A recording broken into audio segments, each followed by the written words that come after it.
ठीक है बच्चों। अच्छा एक चीज और चीज क्या कि इस टाइप में मतलब due to the amphoteric nature जो प्रोटीन है उसको प्रेसिपिटेशन पर भी यूज किया जाता है, यानी कि क्योंकि आप आइसोइलेक्ट्रिक पीएच पर, एक तो बात बताओ ये आइसोइलेक्ट्रिक का मतलब क्या है। आइसोइलेक्ट्रिक का मतलब है ना तो उस इलेक्ट्रिक फील्ड में कोई पॉजिटिव चार्ज है ना नेगेटिव चार्ज है, यानी कि फील्ड भी कैसा आइसोइलेक्ट्रिक फील्ड, बिल्कुल कॉमन न्यूट्रल फील्ड है, वो केवल करंट है उसमें, ठीक है ना। तो ऐसे टाइम पर क्या होता है प्रोटीन वही नेचर शो करेगा जो उसका अपना नेचर है due to the electric field, electric current की वजह से। अब आइसो इलेक्ट्रिक फील्ड में जब पीएच न्यूट्रल है उसका, ना उसके पास बेसिक है ना उसके पास एसिडिक है, ऐसा पीएच है, तो जो प्रोटीन्स है ना तो वो पॉजिटिव कैथोड की तरफ जाएंगे और ना ही वो नेगेटिव कैथोड की तरफ आएंगे, तो प्रोटीन्स क्या हो जाते हैं नीचे प्रेसिपिटेट हो जाते हैं। ठीक है, प्रोटीन्स क्या हो जाते हैं बच्चों नीचे प्रेसिपिटेट हो जाते हैं। ठीक है, प्रोटीन्स क्या हो जाते हैं प्रेसिपिटेट हो जाते हैं। तो प्रोटीन्स को प्यूरिफाई करने के लिए इस टाइप का मीडियम भी ये चीज भी यूज की जाती है। इसके अलावा इलेक्ट्रोफोरेसिस भी यूज किया जाता है, जो आपको पता है, मैंने आपको बताया है इलेक्ट्रोफोरेसिस क्या होता है कि हम एक जेल लेते हैं उसमें रखते हैं, याद है ना जेल इलेक्ट्रोफोरेसिस, मैंने बोला था आपको क्या होता है, उसमें कॉम जैसी स्ट्रक्चर होती है, वो मतलब फील्ड होता है उसमें, इलेक्ट्रिक फील्ड होता है, इलेक्ट्रिक करंट पास होता है, अकॉर्डिंग टू द साइज वो क्या करते हैं मूव करते हैं। तो सबसे एंड में आपको सबसे छोटा प्रोटीन मिलेगा, फिर उससे बड़ा, फिर उससे बड़ा, फिर उससे बड़ा, इस तरह से, जो अभी हमने थोड़ी देर बाद भी थोड़ी देर पहले देखा था सॉल्युबिलिटी में भी, कि भाई ये चार्ज है, जब आप इसको मूव करेंगे प्रोटीन को यहाँ से, तो यहाँ आपको अगर नीचे की तरफ मैं देखूं तो यहाँ आपको सबसे छोटा प्रोटीन, फिर उससे बड़ा, फिर उससे बड़ा, फिर उससे बड़ा, फिर उससे बड़ा, ऐसे मिलते हैं हमें। ठीक है, क्योंकि सबसे छोटा प्रोटीन क्या है सबसे जल्दी रन करता है। क्लियर, इस तरह से भी मिलते हैं। तो इलेक्ट्रोफोरेसिस का भी यूज हम इसमें कर सकते हैं। तो यही बात आपको केवल केमिकल प्रॉपर्टीज में दी हुई है, क्या इसका amphoteric nature. The amphoteric nature of the protein is the only chemical property of the protein. Protein की सबसे इंपॉर्टेंट और जो केमिकल प्रॉपर्टी है वो यही है। क्या इसका एम्फोटेरिक नेचर, दोबारा एक बार समझा देती हूँ। एम्फोटेरिक नेचर क्या है, due to the presence of the both positive and negative charge, जो प्रोटीन है वो किसकी तरह रहता है, protein is present in the medium in the form of the dipolar ion। Dipolar होता है प्रोटीन, कैसा होता है डायपोलर होता है, यानी कि इसमें दो पोल्स प्रेजेंट होते हैं, पॉजिटिव पोल और negative pole at specific pH, और ये मैं कह सकती हूँ या फिर एट आइसोइलेक्ट्रिक पीएच। ठीक है ना, एट आइसोइलेक्ट्रिक पीएच। लेकिन इसके बावजूद जिस मतलब इसमें डायपोलर पॉजिटिव नेगेटिव चार्ज दोनों हैं, यानी कि लेकिन इसका जो नेट चार्ज है वो क्या रहता है, इसमें जीरो रहता है। नेट चार्ज क्या रहता है, जीरो रहता है। लेकिन ये कब की बात कर रहे हैं हम, जब हम लेटरल ग्रुप को हम सिग्निफाई नहीं कर रहे हैं, कि हम लेटरल ग्रुप को नहीं मान रहे हैं, ये लेटरल ग्रुप नहीं है, पर हम जानते हैं बिकॉज लेटरल चेन प्रेजेंट होती है। So due to the presence of the lateral chain, lateral groups की वजह से भी कोई ना कोई तो भाई कुछ ना कुछ चार्ज तो उस पर होगा, डेफिनेट बात है। तो उसकी वजह से पीएच पर सॉरी जो प्रोटीन है उस पर कोई चार्ज रहता है, लेकिन अगर हम उसको नहीं करें तो उसका नेट चार्ज क्या रहता है, जीरो रहता है। And it due to this nature the protein show the amphoteric nature. Clear. और इसी वजह से क्योंकि इस पे जो नेट चार्ज है वो जीरो रहता है, जो प्रोटीन है वो ना तो पॉजिटिव कैथोड की तरफ और ना ही नेगेटिव कैथोड, दोनों में कहीं मूव नहीं करता है। तो एट आइसोइलेक्ट्रिक पॉइंट या आइसोइलेक्ट्रिक पीएच जो प्रोटीन है वो क्या हो जाता है, प्रेसिपिटेट हो जाता है। तो प्रोटीन को प्योरीफाई करने के लिए, प्रोटीन को निकालने के लिए, एक्सट्रैक्ट करने के लिए भी मेथड यूज किया जाता है। इसके अलावा एक और मेथड यूज किया जाता है, वो मेथड क्या है, इलेक्ट्रोफोरेसिस। और इलेक्ट्रोफोरेसिस के बारे में मैंने आपको बताया था कि एक प्लेट होती है, एल्युमिनियम प्लेट होती है जिसमें जेल लगा होता है, उसमें प्रोटीन आपका जो सैंपल है वो लोड किया जाता है और फिर उसमें इलेक्ट्रिक करंट दिया जाता है। तो अकॉर्डिंग टू द नेचर या according to the size protein क्या करता है, मूव करता है। और जब हम उसको यूवी लाइट की प्रेजेंस में जब हम देखते हैं तो हमें बेंच दिखाई देते हैं, जिससे ये क्लियरली समझ में आता है कि प्रोटीन जितना ज्यादा छोटा होगा उतनी ही जल्दी वो क्या करता है, मूव करता है, जितना बड़ा उससे कम, उससे कम, फिर इस तरह से। Clear, this is the chemical property of the protein. अब इसके बाद बात करते हैं टेस्ट की, प्रोटीन टेस्ट।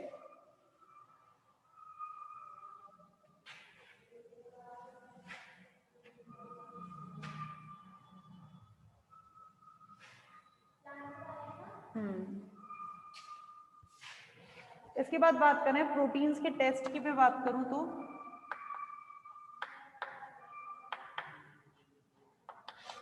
प्रोटीन टेस्ट में सबसे पहला टेस्ट है इसका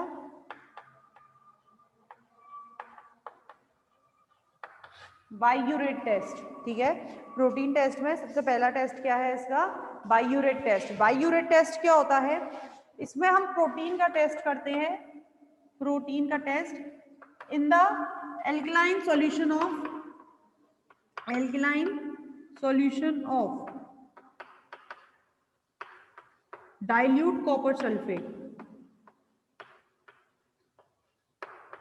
डाइल्यूट कॉपर सल्फेट जब हम इस तरह का टेस्ट करते हैं तो हमें क्या मिलता है? ब्लू कलर मिलता है।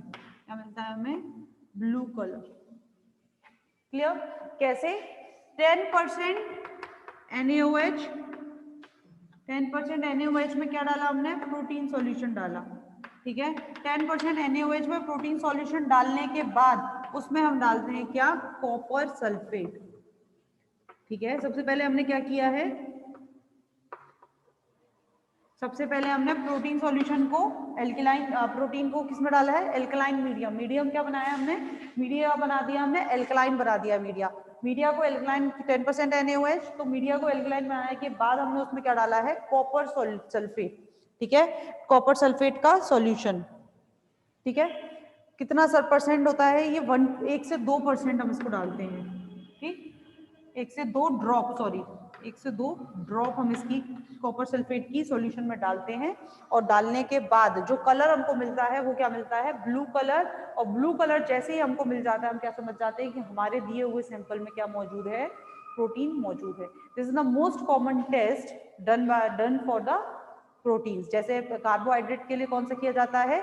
फेलिंग सॉल्यूशन या बेनेडिक्ट रिएजेंट, मोस्टली यही किया जाता है। ठीक है, तो इसके लिए कौन सा किया जाता है? बाइयूरेट टेस्ट मोस्टली जो किया जाता है। ठीक, इसके बाद नेक्स्ट है बाइयूरेट टेस्ट के बाद जो नेक्स्ट है वो है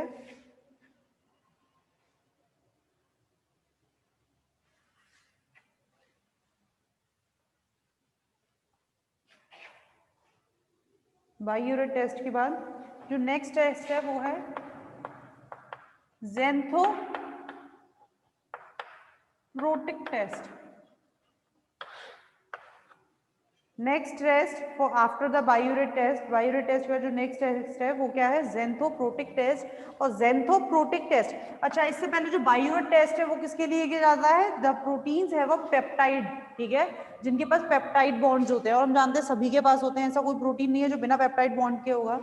ठीक, बाय ज़ेंथोप्रोटिक टेस्ट ये मोस्टली किया जाता है for the aromatic amino acids या फॉर एरोमेटिक प्रोटीन्स या एरोमेटिक अमीनो एसिड्स के लिए किया जाता है। ठीक है, एरोमेटिक अमीनो एसिड्स में आपके एग्जांपल मैं आपको पहले बता चुकी हूँ, जैसे कि आपका टायरोसिन है। ठीक है, ये आपके किस में आते हैं? टायरोसिन है। इसके अलावा एक हमने पढ़ा था फिनाइल एलिनिन पढ़ा है। ठीक है, फिनाइल ग्रुप उसमें प्रेजेंट होता है। तो जितने भी एरोमेटिक अमीनो एसिड्स होते हैं जिनके पास रिंग मौजूद होती है, ऐसे जितने भी अमीनो एसिड्स होते हैं वो सब कौन सा टेस्ट देते हैं? आपका ज़ेंथोप्रोटिक टेस्ट। ठीक है, और इनके लिए हम इसके लिए क्या होता है? इसके लिए यूज किया जाता है कॉन्सेंट्रेटेड HNO3। जब प्रोटीन को कॉन्सेंट्रेटेड HNO3 के साथ के साथ रखा जाता है तो इसके बाद इसमें क्या मिलता है? इसमें मिलता है हमें येलो कलर। ठीक है, कौन सा कलर मिलता है हमें इसमें? Yellow colour compound. जब प्रोटीन का कॉन्सेंट्रेटेड HNO3 के साथ इसको रखा जाता है, रिएक्ट करवाया जाता है, तो इसमें हमें मिलता है येलो कलर। ठीक है, और इसी को अगर मैं इसी येलो कलर कंपाउंड को किससे रिएक्ट करवा दूं? NH4OH से, NH4OH अमोनियम हाइड्रोक्साइड। ठीक है, तो जब मैं इसको NH4OH से रिएक्ट करा दूं तो ये येलो कलर बन जाता है। किसमें बदल जाता है? Orange colour. किसमें बदल जाता है? ये ऑरेंज कलर। पर जरूरत नहीं है उतना ज्यादा जाने की, ये केवल मैंने आपको बताया है, लेकिन हम केवल यहाँ तक रुकते हैं। जैसे ही हमें येलो कलर मिल जाता है हमें समझ में आ गया कि उसमें क्या मौजूद है? एरोमेटिक अमीनो एसिड या प्रोटीन कैसा है? एरोमेटिक। ठीक है, आप ऐसे भी टेस्ट कर सकते हैं। सबसे पहले तो आपको जो सॉल्यूशन दिया हुआ है उस सॉल्यूशन में सबसे पहले तो आप ये जांच लें कि वो सॉल्यूशन में प्रोटीन है या नहीं, तो उसके लिए आप सबसे पहले बायोरेट टेस्ट करें। देन उसके बाद आपसे पूछ लिया जाए कि बताओ उसमें एरोमेटिक ग्रुप्स है या नहीं, देन उसके बाद हम कौन सा टेस्ट करते हैं, उसमें ज़ेंथोप्रोटिक टेस्ट करते हैं, ठीक है। लेकिन सबसे पहले जो कॉमन टेस्ट किया जाता है वो कौन सा टेस्ट किया जाता है, बायोरेट टेस्ट, ठीक। क्लियर है बच्चों? चलिए, तो ये बात हो गई किसकी, ज़ेंथोप्रोटिक टेस्ट। नेक्स्ट टेस्ट है आपका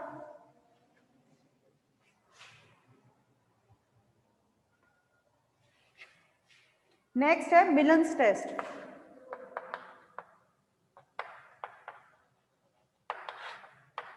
ठीक, नेक्स्ट टेस्ट क्या है, मिलन्स टेस्ट।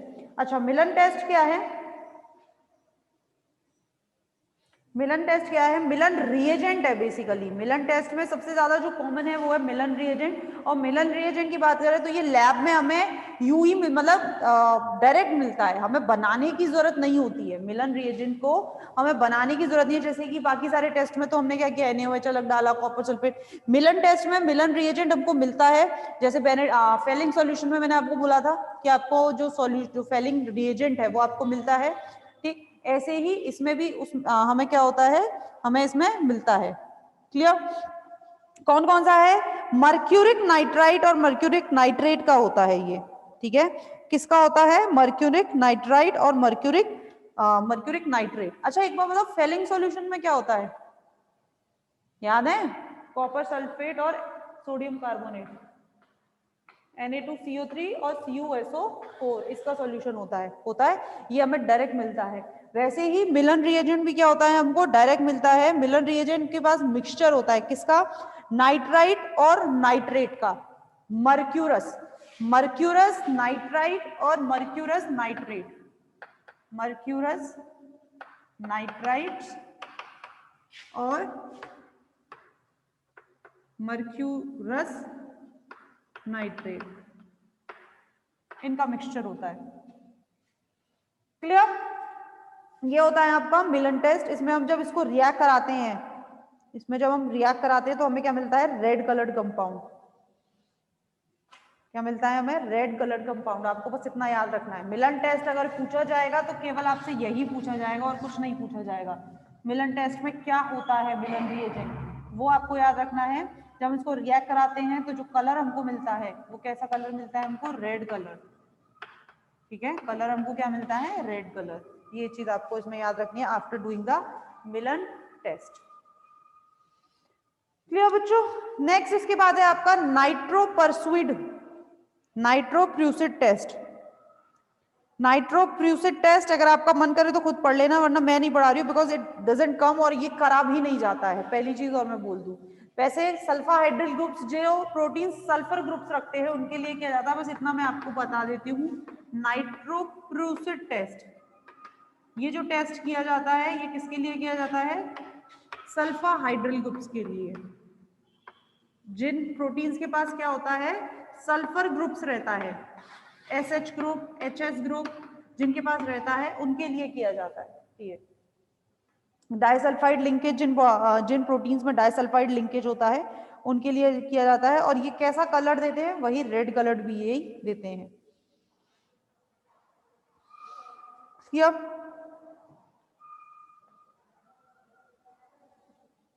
चलिए, तो ये तो बात हो गई किसके, आपके प्रोटीन्स की बात हो गई, जितने प्रोटीन्स हमने आज तक पढ़े हैं।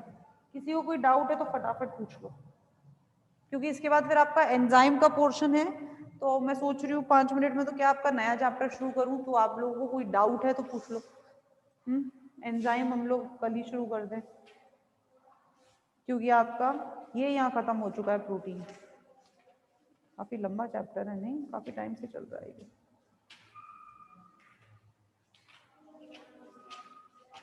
ज्यादा तो नहीं था, फिर चलो। हाँ भाई, कोई डाउट नहीं है, सब समझ आता है तुम लोगों को? बड़े इंटेलिजेंट हो यार तुम लोग, सब समझ आता है तुम लोगों को। मुझे तो पता ही नहीं था तुम लोग कितने इंटेलिजेंट हो।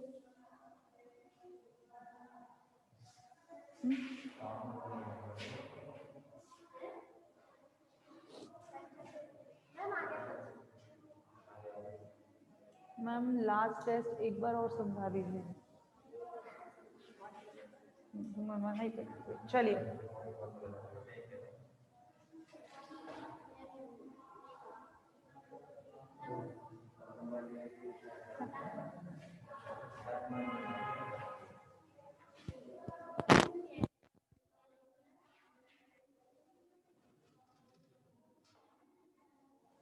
निनहाइड्रन रिएक्शन, अरे बाप रे, तुम्हें भी एक साथ निनहाइड्रन रिएक्शन ही पूछनी है।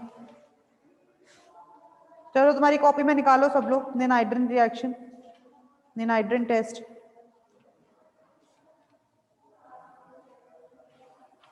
निनहाइड्रन टेस्ट तो हमने कार्बोहाइड्रेट में पढ़ा था क्या बच्चों? नहीं यही पढ़ा था, सॉरी सॉरी सॉरी मैं भूल गई।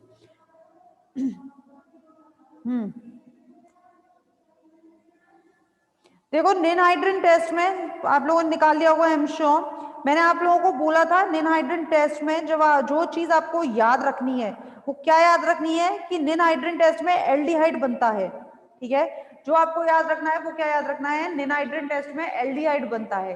कैसे? ये एल्डिहाइड बनाता है और जो निनहाइड्रन खुद है वो क्या हो जाता है, रिड्यूस्ड हो जाता है when the excess of the निनहाइड्रन।